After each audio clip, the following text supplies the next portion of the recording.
కరెక్ట్గా ఆన్సర్ చెప్పాలి అంటే దీంట్లో answer yes and answer no కూడా. ఓకే, అదెలా? సో ఎస్ అనేది, సో బిర్యానీ అనేది నేను ఇంత క్వాంటిటీ తినాను, ప్రతిరోజు తింటున్నాను అనుకోండి, వారానికి 3 రోజులు, డెఫినెట్గా మాకు పనికి పడుతుంది. Okay. So the answer is you can have biryani, but దాంట్లో మోస్ట్ ఇంపార్టెంట్ అంటే portion control. Okay. So portion అనేది కొంచెం పోర్షన్ అండ్ కొంచెం portion of meat. So portion control and moderation.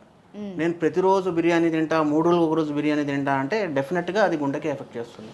So మీరు పోర్షన్ కంట్రోల్ చేసుకొని, క్వాంటిటీ కంట్రోల్ చేసుకొని, క్వాలిటీని చూసుకొని, డెఫినెట్గా home made biryani it is always better. Okay. Definitely అంటే బయట రెస్టారెంట్స్ మనం వాడే ఆయిల్స్ కానీ మసాలాలు కానీ, సో క్వాలిటీ కంట్రోల్ చేసుకొని మీరు మోడరేషన్ చేసుకుంటే definitely you can have biryani. Okay. So దీంతోపాటు ఇంకో మాట, మీట్. బిర్యానీలో ఏ టైప్ ఆఫ్ మీట్ అనే దాన్ని కూడా చెప్పిన. I just wanted to add one point.